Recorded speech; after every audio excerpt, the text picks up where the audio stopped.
Successful people come in all ages, shapes, sizes, and colors, but they all have one thing in common: a winning attitude. The attitude we habitually present to the world can be controlled by you and me.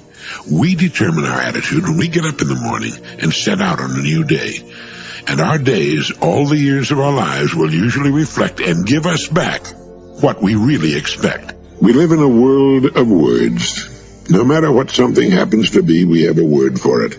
And some words mean a great deal to us. Words such as love, happiness, success, achievement, joy, ability. These words describe conditions all of us want, but there's one word that controls them all. That is, there's one word that describes a condition that will bring us all of these things or keep us from getting any one of them. It's been called the most important word on earth. If your youngster asks you what this word is, could you tell him? And if from all the many thousands of words in the language you were asked to select the one that would influence your life more than any other, could you pick the right word? I call it the magic word, and I've talked about it before. In our language, it's pronounced attitude. Once we're grown and on our own, this word actually controls our environment, our entire world. You see, if your attitude toward the world is good, you'll obtain good results. If your attitude is excellent, you'll obtain excellent results. And if your attitude is just so-so, well, you'll live in a world that is not particularly bad nor particularly good, just so-so. Now, if you're curious about what kind of an attitude you have, a simple test will tell you what your attitude's been up to this point in your life. Just answer this question with a yes or no. Do you feel the world is treating you well? If your answer is a quick yes, your attitude is good. If your answer is no, your attitude is bad. And if you have trouble deciding, your attitude is probably average. You see, our environment, which is another way of saying how the world treats us, is nothing more than a reflection, a merciless mirror, actually, of our own attitude. One of the most pitiful aspects of society is the really large percentage of people who lead dismal, narrow, darkened lives, crying out against what appears to be a cruel world that they believe has singled them out for an existence of trouble, misery, and bad luck. Our attitude will determine whether we tend to be lucky or not. People who expect to be lucky, who expect good things to happen to them more often than bad, actually go through life from one piece of good fortune to another. I know there are cynics who don't believe all of this, but it's true all the same, and it's been proved hundreds of thousands of times.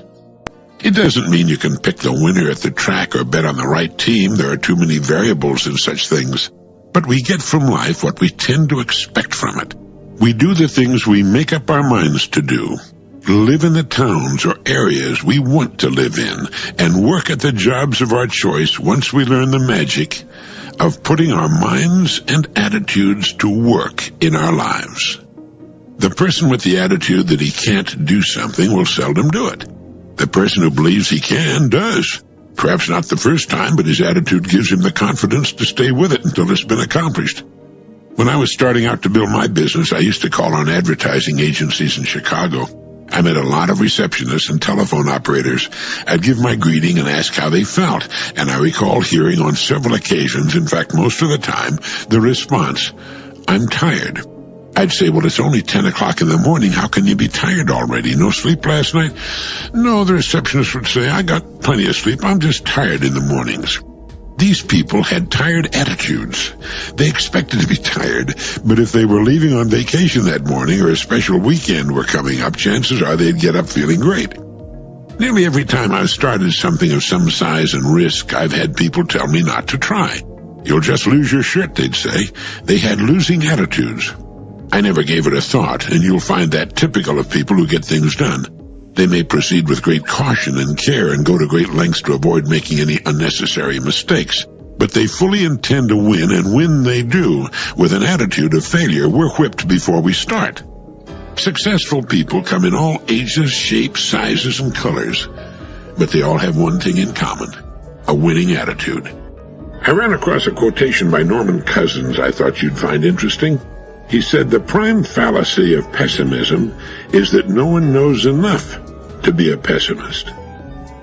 I'm sure a pessimist would counter with the remark that if that's true, no one knows enough to be an optimist, but this would not change the truth of the former thought. The prime fallacy of pessimism is that no one knows enough to be a pessimist, and regardless of whether this is also true of the optimist, we do know that over the long haul, we tend to get what we expect from life. Because we tend to get what we really expect from life, it makes a lot of sense to choose to be optimistic rather than pessimistic. How many times have you heard someone say, or perhaps have said yourself, "With my kind of luck, such and such is bound to happen," indicating that your luck is generally bad and that you expect the worst. Even when people find themselves enjoying a sudden stroke of good fortune, they'll often say, "Well, it's too good to last," again indicating that they expect their fortunes in life to be generally bad. Now, this must be a hangover from times going back to the Dark Ages, and perhaps before, when life was 1,000 times more precarious than it is today. As recently as 100 years ago, if you cut your toe and blood poisoning, as it was called, set in, you could be a goner. The mortality rate for children was astronomical, and almost as high for adults. If a person reached his 30th birthday, it called for a real celebration. In fact, birthday celebrations for any age took on importance simply because getting from one to another was no little achievement. Now couple this with the almost total ignorance of the times, widespread illiteracy, and lives governed by superstition, and you can understand why people tended to be slightly on the pessimistic side, but that's in the past. And even then, it was the optimists who were responsible for what little forward movement occurred. Pessimists aren't builders. They're more often stumbling blocks. Instead of looking for the reasons something can be done or tried, they tend to look for reasons why it won't work. A pessimist is a real reactionary. He tends to go backward. He resists anything new and untried. He's the person who says the bottle is half empty instead of half full, or that the weather is partly cloudy instead of partly sunny. He dwells on his past failures and forgets his successes. He'll come up with 100 reasons for not doing something instead of a single good reason for doing it. He likes to say no to people, and as a result, says no to life. And getting back to that quote of Norman Cousins, perhaps the biggest fault of a pessimist is that he thinks he knows more than he does. He doesn't know about the power of enthusiasm and a good attitude.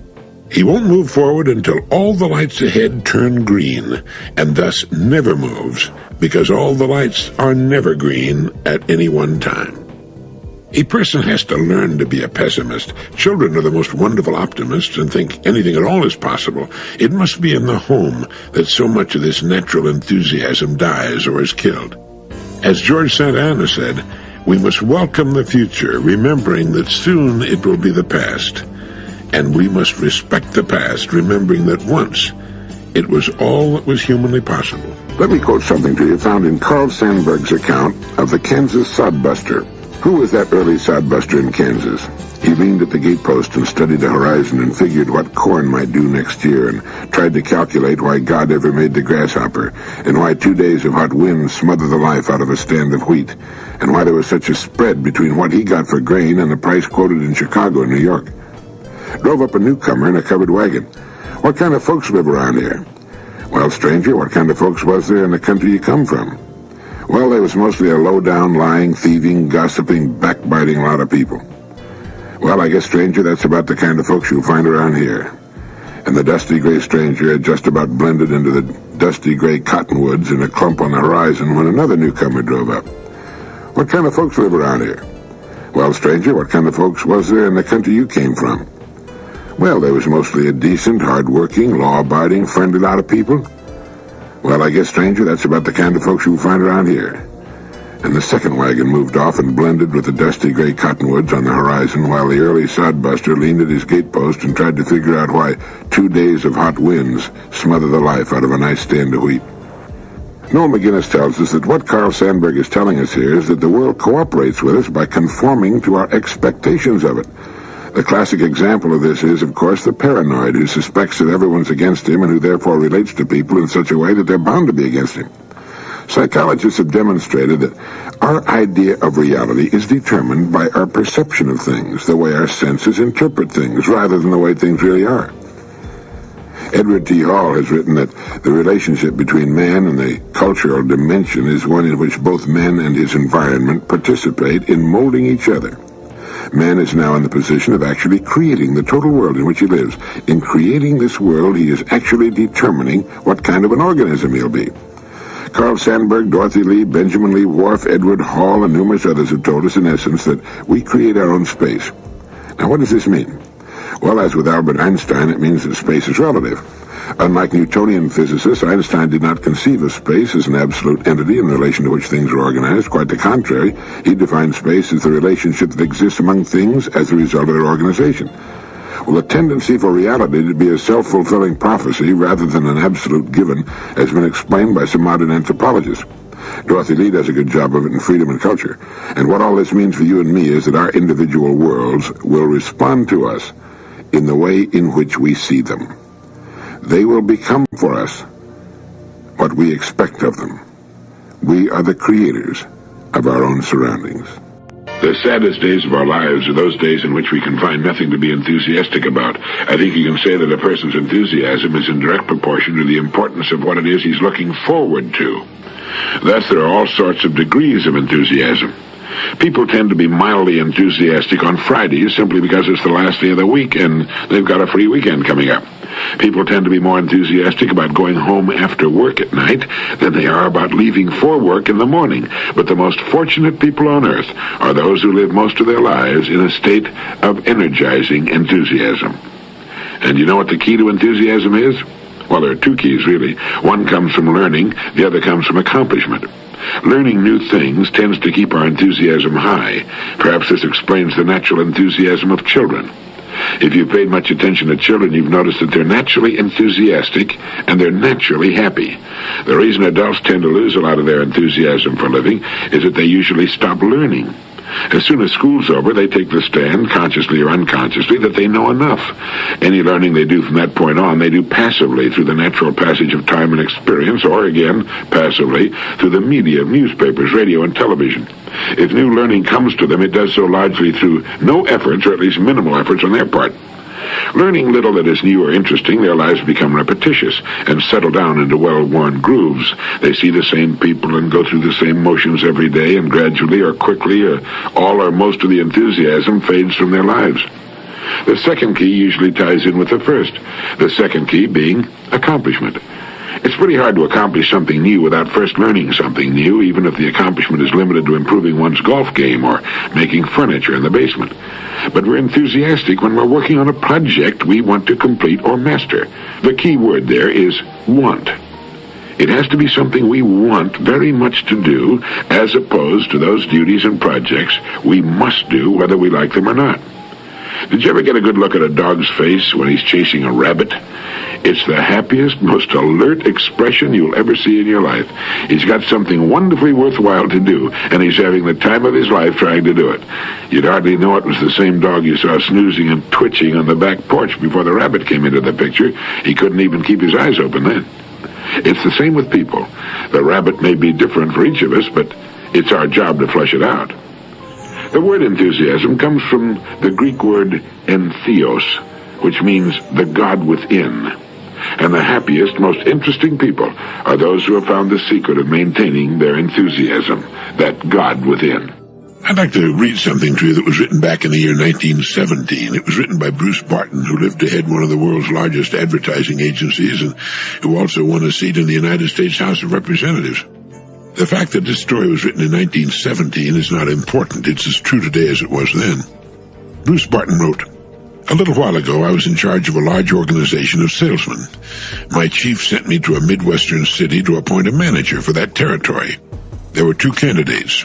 We had their records in detail, but we had never met either of them. I was to look them over, form my judgment, and appoint the better man. I met one in Cincinnati, the other in St. Louis. The man in Cincinnati said to me, 'What does this position pay?' I told him. 'That's more than I'm getting here,' he said, 'and I should like the job. Every man wants to better himself when he can.' The St. Louis man did not wait for me to arrive in the city. He found out what train I was coming on, rode out on the line, and surprised me by walking down the aisle of my car. He began to talk. He told me about himself, his training, and his selling experience. He'd drawn up plans in detail for the development of our territory. He told me how many men he expected to have working by the end of the year, and just how he thought he could increase our volume of business. I had to hire him finally in order to get a chance to go to bed that night, and in his enthusiasm he forgot to ask me, and I forgot to tell him what the salary would be. The first man had wanted a better job, which is commendable enough, but I hired the man who was enthusiastic about the opportunity. Napoleon's adversaries used to speak of him as the 100,000 man, meaning that his spirit infused into an army was equal to an additional 100,000 troops. They criticized his tactics. They accused him of disregarding all the rules of successful warfare, yet he won, and they lost, because his enthusiasm carried his soldiers to impossible achievements. Encourage your children to express their enthusiasm and delight. Let them believe that the world is full of wonderful things, and they themselves full of splendid possibilities. They can learn self-repression in later years, but enthusiasm, once lost, is lost forever. Men are nothing, said Montaigne, until they're excited, and Montaigne was right. Well, that's the story that Bruce Barton wrote in 1917, but you could haul it out 100 years from now and its lesson would be just as valuable.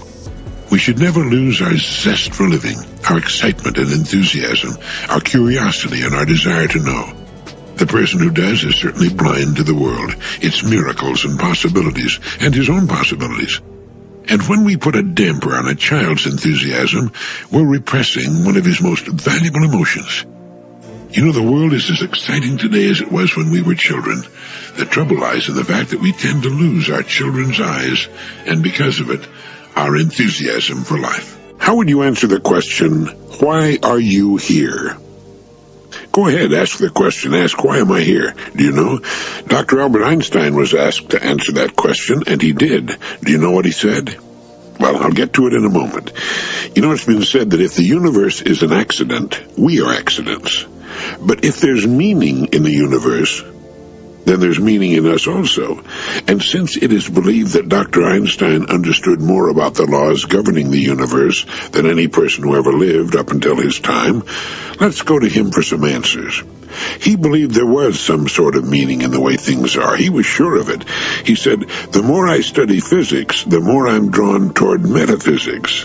The word metaphysics simply means beyond physics, the study of what is beyond measure, the invisible forces at work. Getting back to Einstein, if you haven't done so, you would enjoy reading Einstein, The Life and Times by Ronald W. Clark. Albert Einstein was so remarkable a man that it was as if he had arrived on this planet through some mistake in celestial navigation, and as a result devoted his life to solving the problems of time and space so that the mistake would not be repeated. Dr. Einstein belonged to no formal religion or sect. Yet he was a deeply religious man in the cosmic sense. He believed that such magnificence and colossal order, the great cyclotron of the universe, as Ronald Clark puts it, could not have been an accident.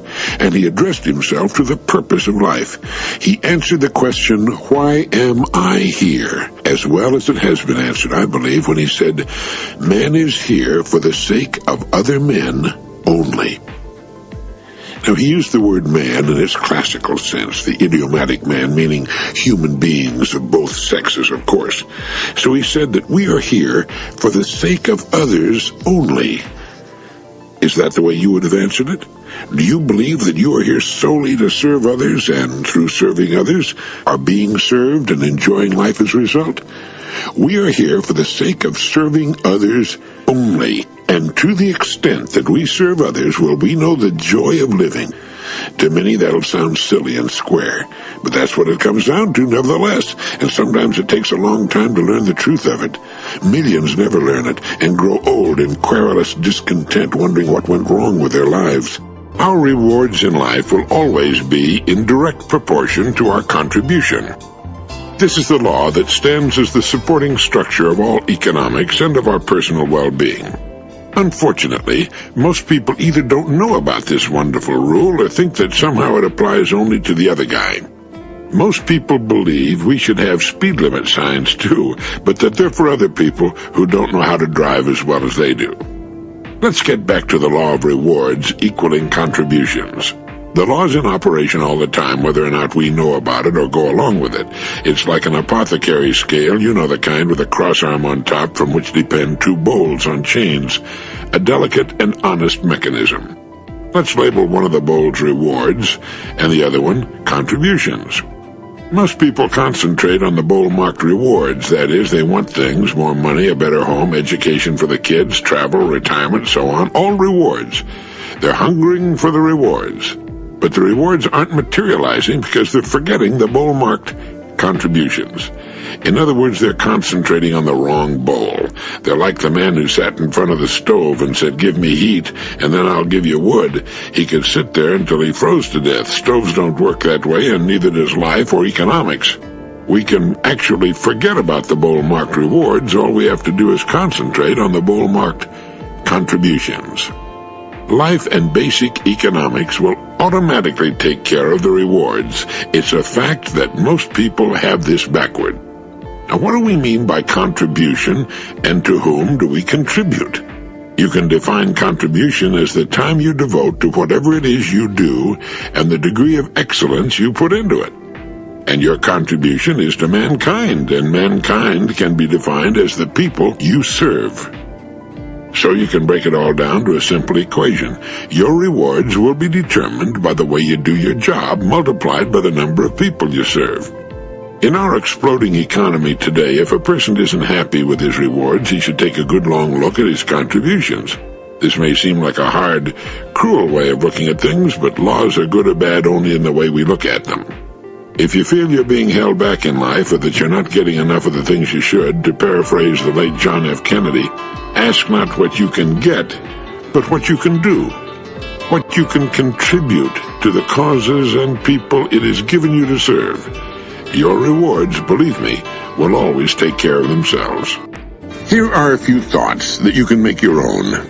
Thoughts, if you do make them your own, that will guarantee your success all the years of your life. Now, that's quite a statement, but it's true. Now, to begin, let's understand that growth and increase are a part of mankind and all of nature. It's inherent in each of us to desire more. This isn't wrong. It's perfectly natural and the way it should be. This is true of all of us, the members of our families, our friends and associates, our customers. You should want to get rich in every department of your life. But what do I mean by rich? Getting rich for you is getting what you want very much. For some, it means a bigger income or a large sum of capital. That's fine. You can get it without hurting or even competing with any other person. In fact, you can thereby increase the general well-being of everyone with whom you come in contact.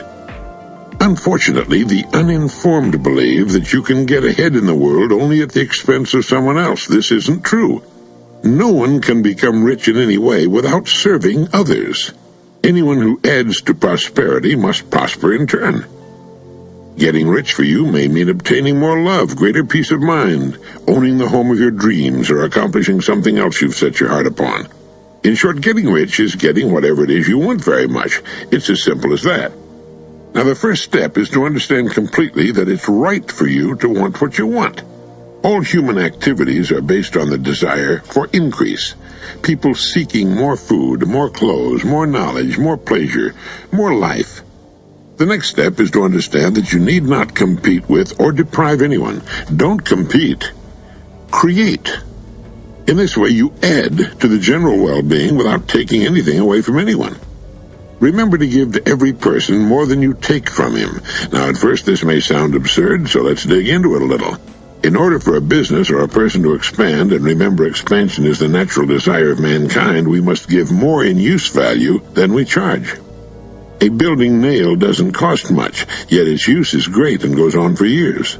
This cassette didn't cost much, yet if you can get ideas from it that can bring you more than you now have, its use value will greatly exceed its cost. How much does it cost to give love, respect, and consideration to those near you? Very little, just a little extra effort. Yet love, respect, and consideration are priceless to the person receiving them. This is the key. Give more than you receive in everything you do. In this way, you're building a great credit for yourself that must come to you in some form, sooner or later. You are taking out less than you're putting in, and by so doing, you're building a tidal wave of future prosperity. This is the law of increase. It's understood and followed undeviatingly by every successful business person, artist, professional, and worker, by every successful mother and father and friend. It's the most striking attribute of all successful people, companies, and institutions. Now let's go back to the idea of creating instead of competing. You're the point from which all increase must stem. Not your company, your spouse, your parents, or your friends. You're the creative center of your universe.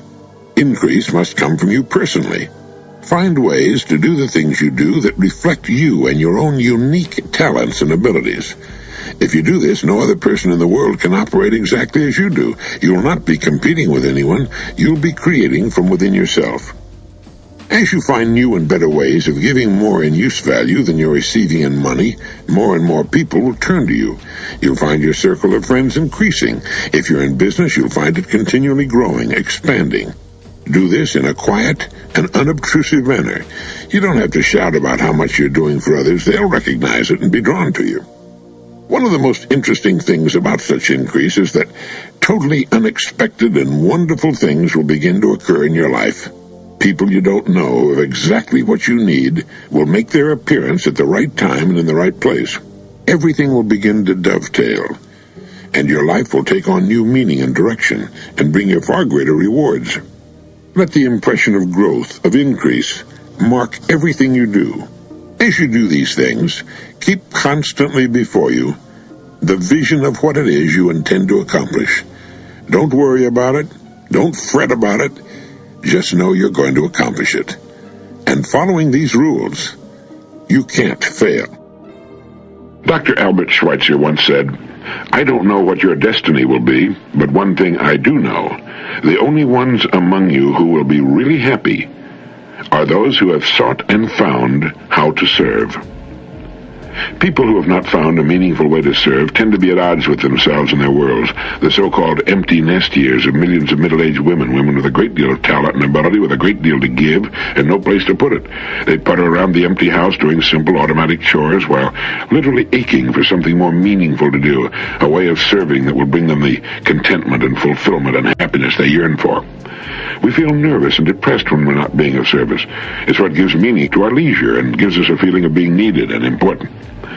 Every person should ask himself, how can I best marshal my human resources and apply them to a field in which I have interest in a way which will maximize my service? If I can do that, everything else is very likely to fall into place.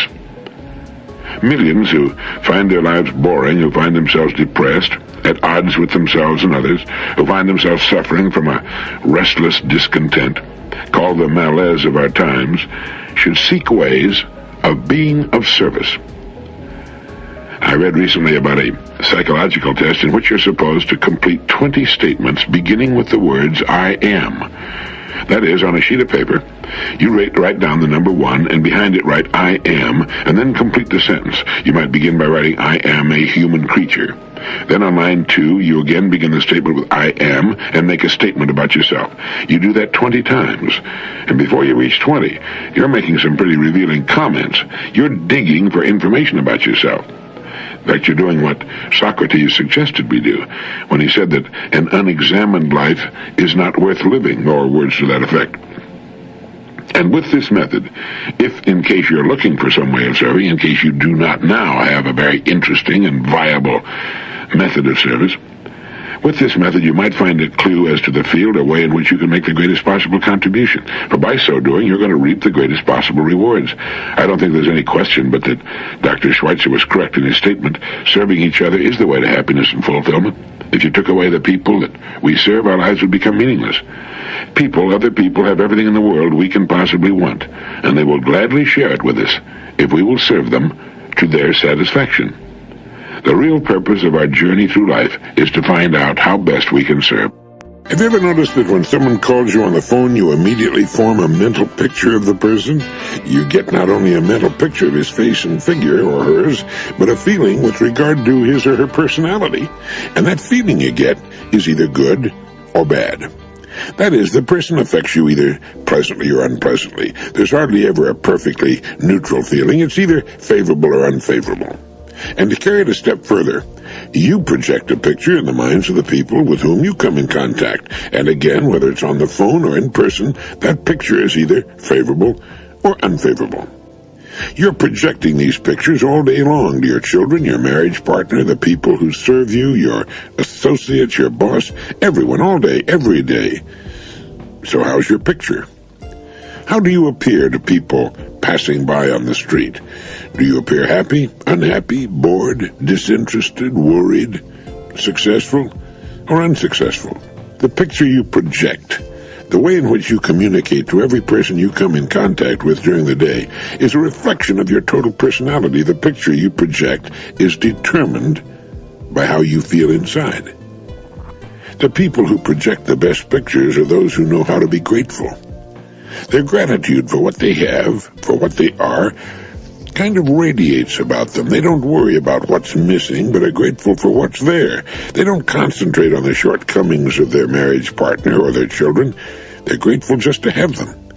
They look upon problems as things to be solved and are grateful for the capacity and wisdom to overcome them.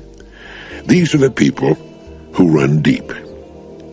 More than any other factor, gratitude projects the kind of picture that is irresistible. It attracts men, women, dogs, and cats. It also attracts a condition mistakenly called good luck. These people are easy to recognize. There's a calm, sort of level look to their eyes, and smiling comes as naturally to them as breathing. They don't complain about what's to be done. They simply do it, and do it well, and then start looking around for something else to do. They radiate ability and good cheer like an old-fashioned stove radiates heat on a cold morning. They project a great picture, and the world projects it back to them. Every minute of every waking hour of every day of your life, you're projecting a picture of yourself and your personality, and you can tell how it looks to the world by looking at what you're getting back. One of the truly great things that accrued to the old-time craftsman, and to the few still remaining, was the joy that came from the meaning of doing. The feeling of value that pervades a person's whole being when he does something of which he's proud. The woman who knits or does needlepoint, the painter, the writer, the cabinet maker, the really good cook, the workman or woman who creates something of value. And I think that's it, the personal creation of value. You know what I mean? If you do, you know that it's a large part of a person's income, his psychic income, so important to living and good, healthy adjustment. The distinguished social critic Lewis Mumford has written that the fact is that with all of our superabundance, abundance of energy, food, materials, products, there's been no commensurate improvement in the quality of our daily existence. He said the great mass of comfortable, well-fed people in our civilization live lives of emotional apathy and mental torpor, of dull passivity and enfeebled desire, lives that belie the real potentialities of modern culture. He's also pointed out that the fault lies in forcing something that is capable of producing goods in great numbers to produce more and more, more on top of more every month, every year, until quality and beauty must be destroyed in the process, until there's so much that we no longer appreciate it. Mumford's concerned, and I think every thinking person will agree with his concern. He's concerned with balance and self-discipline, with the sort of person who will do intelligently and well whatever he turns his hand to, because he understands the meaning of doing, the meaning of value, not only in that to which he turns his hand, but in his life as well. There's meaning in doing something well, anything really. You know, there are no so-called good jobs and bad jobs. Every job holds within it the road to greatness if it's done well, if it can give us the meaning and satisfaction that come from doing a job as well as we can learn to do it.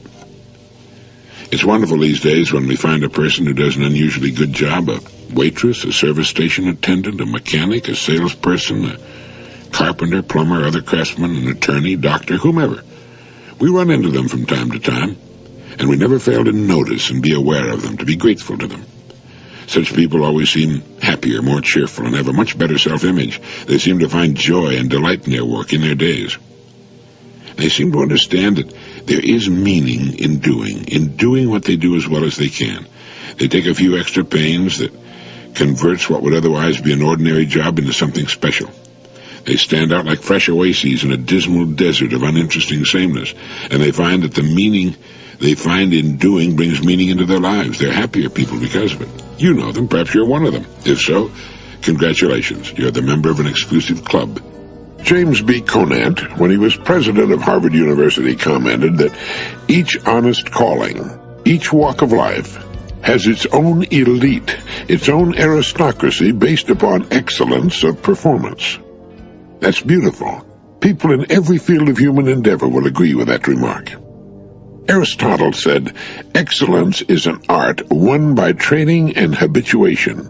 We do not act rightly because we have virtue or excellence, but we rather have those because we've acted rightly. We are what we repeatedly do. Excellence, then, is not an act, but a habit." By judging the excellence or the lack of it of our work, we can tell if we're in the right calling. If it's of paramount importance to us to strive for excellence in what we do, chances are we're in the kind of work for which we're best fitted, or at least one of the fields for which we're qualified. One of the problems of the business person is that after developing and profiting from a good idea, he will tend to stay with it in unchanging form too long. For some things that'll work, but for most things it won't. They need updating on a regular, annual basis. We need to ask ourselves at regular intervals, a number of times each year, how can we make it better, more efficient? How can we bring it up to the best of present, even future standards? People will cling to an idea as though it's the best, if not the only idea they'll ever get. And when we're creating or building something, are we anticipating the future? A good example of foresight is found in the main streets of towns and cities built by the Mormons when they moved west. They were riding horses and driving wagons then, but they built broad, beautiful streets that easily accommodate the heavy automobile traffic of today. We tend to cling too long to past successes, systems, and methods. If it's working well today, look at it with the future in mind. We're seeing an accelerating rate of change unprecedented in history, and because so many businesses are still living in the past, there are yawning opportunities on practically every side. How many businesses in your town haven't made a single change in 20 years? In some cases, that may work. For example, a fine old restaurant that's perhaps better now than ever because of its age and strict adherence to quality. But the business people of a community owe it to their customers and the community to keep abreast of excellence, to put part of their profits back into the business to accommodate changing times and tastes. As James B. Conant said, each honest calling, each walk of life, has its own elite, its own aristocracy based upon excellence of performance, and that applies to every field of human endeavor. We can develop habits of excellence in everything we do. We need to think in terms of excellence. We should demand it in what we buy and produce it in what we do. There's an old adage in the publishing and printing industry that goes something like this: the quality of your proofreading will be appreciated long after your speed has been forgotten. And the same principle applies to practically everything we do in life. Once we've finished a piece of work, whether it's a book, a symphony, a manufactured product, or even a sales presentation or a speech, the only thing that really counts is the quality and integrity of the completed product. Very few people who see, hear, or experience the finished work will know or even care how rapidly it was put together. The things we treasure in life are most often those things that were not produced in a hurry, and we can see a return to the old ways of quality first and speed second in many of the better products being marketed today. In this era of increasing pressures and tensions, it often seems that we tend to put an unjustified premium on how quickly a given job can be accomplished. And it's a good idea to pause once in a while to remind ourselves that in the final analysis, it's the quality of our work that's most important, not how fast we were able to turn it out. Some of the better furniture houses will keep you waiting months, maybe a year, for the furniture you order. They don't like to keep you waiting, but they won't compromise with quality, so if you want that particular item, you wait. There's a tremendous opportunity in virtually every field for the person of dedication who has the willingness to work to succeed by turning out a truly quality product. There's a man of my acquaintance who earns all the extra money he can use by working as a handyman. He has back orders stacked a foot high. He charges a good rate for his work, but his work is really first rate. It's excellent. No matter what you might need done around the house, painting or repairing of any kind, he can do it, and do it beautifully. As a result, he decides on his own income, he can live where he pleases, and work where he pleases. He's got it made. There's nothing in the world that I can think of that cannot be made better, that cannot be improved on. When you find a way to improve on whatever it is, there'll be people waiting to buy it. Quality in a person, or a product, or a service, is sought by everyone. You have only to think of what you'd most enjoy doing and find a way to do it better, to put in more quality, and you just might have everything else you want to. A friend of mine passed along to me an old out-of-print book entitled The Magic of a Name. It's about the beginnings of the Rolls-Royce automobile, written by Earl Nightingale and first published in 1938. It makes interesting reading. But the point that underlies the story is the fact that the originator of the Rolls-Royce automobile, Henry Royce, was an indefatigable perfectionist. He didn't invent the automobile, he just wasn't happy with it. He thought it was too noisy for one thing and too heavy and inefficient. And so it happened that in Manchester, England, on April 1st, 1904, there came into being a motor car unlike any other that had been seen or heard before. As Harold Nichols put it, save for a gentle foot from its exhaust pipe, it made no noise at all. There was no clatter from the engine, no grinding from the gears and back axle. And this comparative silence in the days when the noise of a motor car had been likened with deadly accuracy to an avalanche of tea trays was something to marvel at indeed. At the wheel of this miraculous machine sat a bearded figure of some 40 years of age, whose piercing eyes were lit with a gleam of triumphant concentration. It was Henry Royce, later Sir Henry, the perfectionist. The trade name Rolls-Royce went on to become synonymous with anything excellent or outstanding. The Spitfires of the Battle of Britain in 1940, which had Rolls-Royce engines, were a big factor in winning that war. In fact, there's a beautiful stained glass memorial window at the Rolls-Royce aircraft engine plant commemorating the pilots of the Royal Air Force, and it reads, "Who in the Battle of Britain turned the work of our hands into the salvation of our country." But the point I want to make is that to become successful and outstanding at something, we don't have to come up with something new. We need only find ways of doing it better. If you think about it, it's the key element in virtually all success stories.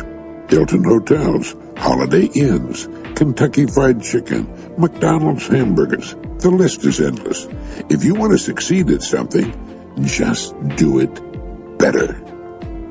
Henry Royce was so wrapped up in the business of producing a superior automobile, he would forget to eat for days at a time and sleep on a bench in the foundry.